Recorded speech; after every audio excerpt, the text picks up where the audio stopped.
Ya ne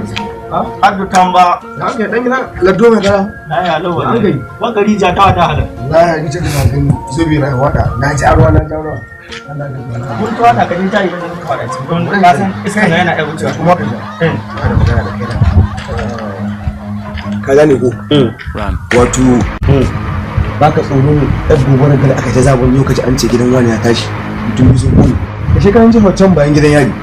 ka san ina wani gida na wanda aka sai hawa da kala na gane har a cewa da an kai gobe na wallahi mutum 100 ne mutu an masu kashe wuta nan ba ka daji na ina baka shawara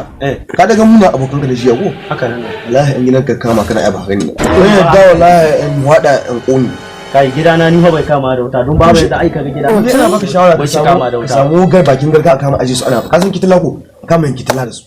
wasu suna da saboda ana iya samun matsala babu yadda ai wuta ta kama ne gida wanda gida na wata to shi kenan ba matsala ba gidan da an kai kisa na kuma kara aike ne su kuma ma shi a halin kai ana an kama mutum shawara shi kama gani ba matsala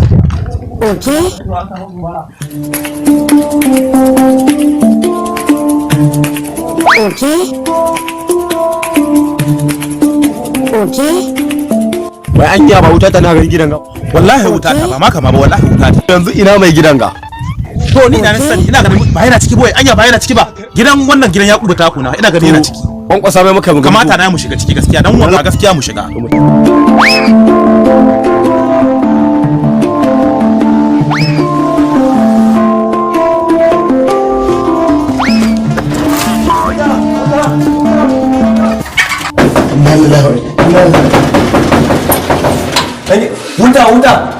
wuta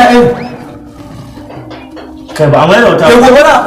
wuta gobara wani wuri ciki nan bari ta wuta inna lillahi Allahu akbar wuta Allahu akbar wuta Allahu akbar daya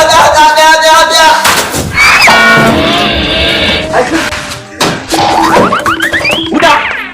ko ni na ta kai na bale ku to kuna ta wada min ruwa ga iyana nan ciki ku ka ta wuta